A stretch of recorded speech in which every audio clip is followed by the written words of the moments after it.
BSc वालों इस question का आंसर बताओ। Hydrogen, deuterium, singly ionised helium and doubly ionised lithium all have one electron around the nucleus. Consider an electron transition from level n equal to 2 to n equal to 1.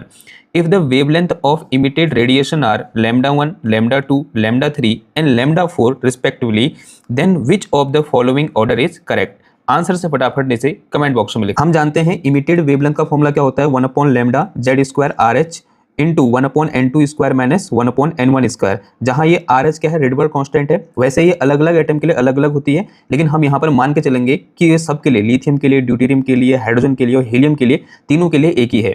और हमारे case में n1 equal to 2 है और n2 equal to 1 है। Now for hydrogen अगर मैं 1 upon lambda निकालूंगा तो R H into 1 upon 1 minus 1 upon 4 हो जाएगा, बिकॉज 2 का स्क्वायर 4 आ जाएगा। तो यहाँ से मेरे पास 1 अपॉन लैम्डा इक्वल टू कितना आ गया, आर एच इंटू 3/4 आ गया। तो lambda 1 equal to 4 upon 3 R H.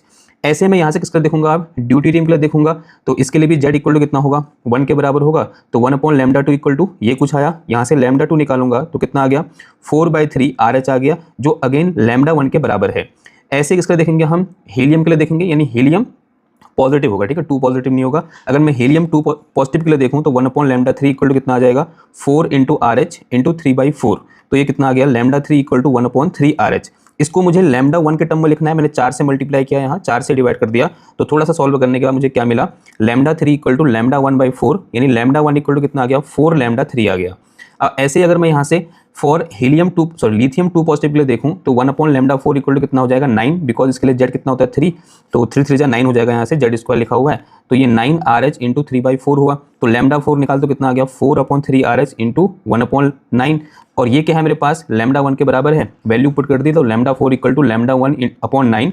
तो यहाँ से लैम्डा 1 कितना आ गया, 9 लैम्डा 4 के बराबर आ गया ना। अगर मैं इसको देखूं, इसको देखूं, इसको देखूं और इन तीनों को एक साथ देखूं तो एक रिलेशन साफ साफ देखने को मिल रहा है इन चारों के बीच कि lambda 1 equal to lambda 2 and this is equal to 4 lambda 3 and this is equal to 9 lambda 4। इसका मतलब हमारा ऑप्शन नंबर